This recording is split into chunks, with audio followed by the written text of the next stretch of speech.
વધારે ભરવાની નથી જ. બાળક પહેલા ધોરણમાં દાખલ થાય છે અને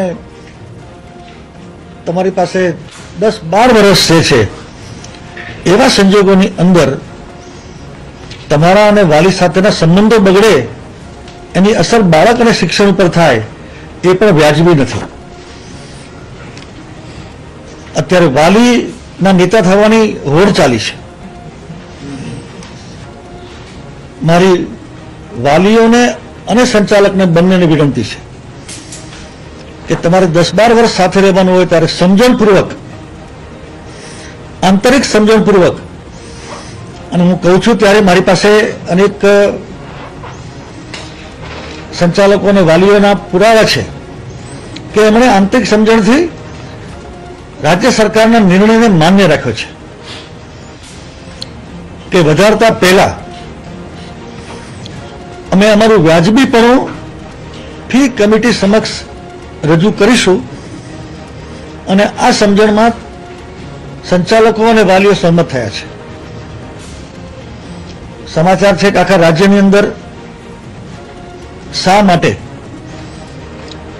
આ સરસ્વતીનું મંદિર છે, વિદ્યા મંદિર છે, કોઈ રણભૂમિ નથી, કોઈ નેતાગીરી બનાવવા માટેનું આ સાધન નથી. અને હું જ્યારે રાજ્ય સરકારના મંત્રી તરીકે વાલીઓને આશ્વસ્ત કરું છું કે આનો અમલ ચાલુ સત્રથી જ થશે. સંચાલકોએ વધારાની જેટલી પણ ફી લેવાની એનું વ્યાજબીપણું, અને એ પણ એક નિવૃત્ત ડિસ્ટ્રિક્ટ જજ ના વડપણ હેઠળની એક કમિટી કરશે, અને જેમાં સંચાલક અને વાલી ના પ્રતિનિધિ હશે, શિક્ષણવિદ હશે. આ પ્રકારની પરફેક્ટ વ્યવસ્થા દેશમાં ક્યાંય ગોઠવાઈ નથી. ઉત્તર પ્રદેશ અને બાકીના રાજ્યોએ પણ આપણી પાસે આ બિલ, મહારાષ્ટ્ર, આખા દેશમાં એનું એપ્રિસિએશન થયું છે. મતલબ કે ગુજરાત સરકારનો નિર્ણય ખૂબ વ્યાજબી છે. આ સંજોગોમાં એક મંત્રી તરીકે, એક સામાજિક આગેવાન તરીકે ગુજરાતના સૌ સમાજના આગેવાનોને વિનંતી છે, અને ખાસ કરીને વાલી અને સંચાલકોને, કે વાતાવરણ બગડે નહીં. મધ્યમ વર્ગના વાલીઓની આર્થિક પરિસ્થિતિને ધ્યાનમાં રાખીને લીધેલો નિર્ણય છે આ.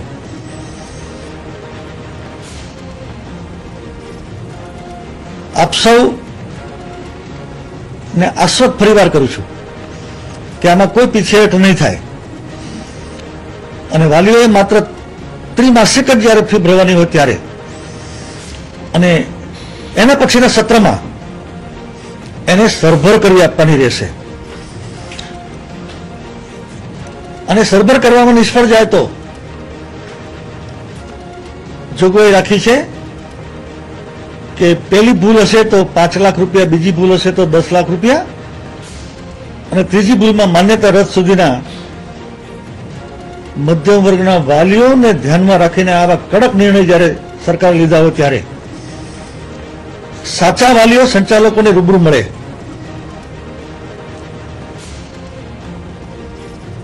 કોઈનું બાળક ભણતું નથી એવા વાલીઓ અત્યારે વાતાવરણ બગાડી રહ્યાના સમાચાર હું જોઉં છું અને વાંચું છું ત્યારે દુઃખ થાય છે. મારી તમારા માધ્યમથી સમાજના આગેવાનોને પણ વિનંતી છે કે 80%થી વધારે મધ્યમ વર્ગના વાલીઓ માટેનો રાજ્ય સરકારે લીધેલા નિર્ણયને કોઈ પોતાના અંગત સ્વાર્થ માટે વાતાવરણ બગાડે નહીં.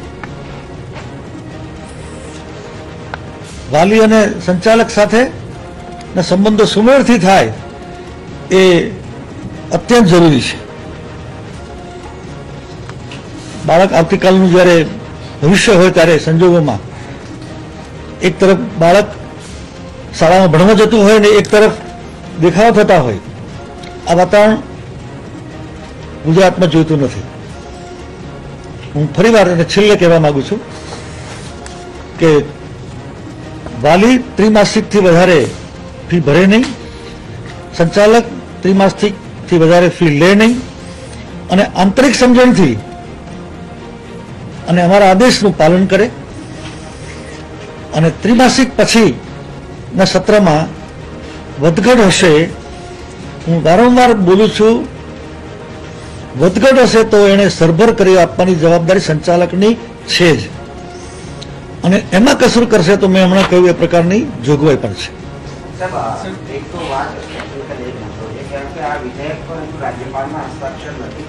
એક મિનિટ હા. દરમિયાનમાં નામદાર ગવર્નર સાહેબ પાસે સહી માટે આ બિલ પડ્યું છે. ટૂંક સમયમાં જ આ બિલ સહી થઈને પરત આવશે. દરમિયાનમાં આ એક્ટના નિયમો ઘડવાના હોય છે.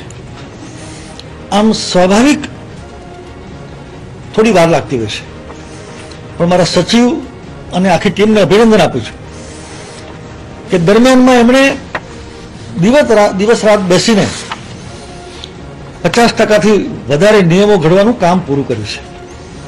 દરમિયાનમાં મેં કાયદા વિભાગને પણ રાજકોટ, સુરત, અમદાવાદ, વડોદરા રહી શકે એવા નિવૃત્ત ડિસ્ટ્રિક્ટ જજ 4 નામ પણ મેં માગી લીધા છે. શિક્ષણવિદ માટે પણ અમે જે તે જાણકારો પાસે નામ માગ્યા છે. આ બધી જ ગતિવિધિ રાજ્ય સરકારે, શિક્ષણ વિભાગે ખૂબ જ ટૂંક સમયમાં પૂરી કરવી છે. એટલે એમાં કોઈ શંકા કરવાની જરૂર નથી, કોઈ ડાઉટ કરવાની જરૂર નથી, કોઈ ટેકનિકલ મુદ્દો નથી. કોઈ સંચાલક એવું કહી શકે નહીં. રાજ્ય સરકારે જ્યારે વિધાનસભામાં બિલ પસાર કર્યું હોય ત્યારે કોઈ સંચાલક એમ કહે કે ગવર્નરની સહી નથી થઈ, એ ન જ ચાલે. કોઈ સંચાલક એવું કહે છે કે ફી નહીં ભરો તો પરિણામ નહીં આપીએ, એવું પણ નહીં ચાલે. એમણે પરિણામ આપવું જ પડશે. ઘણી બધી સ્કૂલો આખા વર્ષની ફી લઈ લે છે સાથે, બરાબર, અને પછી મિડ ટર્મ છોડતા હોય તો એ આખી ફી લઈને પરત નથી કરતા. મેં કહ્યું એ સરભર કરી આપવાની રહેશે. સર, અત્યારે કઈ યોગ્ય છે? માનો કે અત્યારે એવી રીતે અમલમાં નથી, આ શાળામાં દબાણ કરવામાં આવતું આવા શાળા સંચાલકો દ્વારા કે ફી લે કાં તો 12 મહિનાની ફી ભરી જાવ તો પરિણામ નહીં આપવામાં આવે. એ દબાણ ન કરી શકે, દબાણ ન કરી શકે. એટલે એની સામે શું કાર્ય રજૂઆત કરશે તો અમે યોગ્ય પગલાં ભરીશું. આજ દિન સુધી નથી આવી, આજ દિન સુધી નથી આવી. સંચાલકોને કોર્ટમાં પડકારી શકે એવી સંભાવના વ્યક્ત કરાઈ છે, પ્રોટેક્શન દેશે. જે તે સમયે જોઈ લઈશું. પણ અમે એટલું પરફેક્ટ આ બિલ બનાવ્યું છે કે આ જ બિલ રહેશે, એમાં કોઈ ફેરફાર નહીં થાય.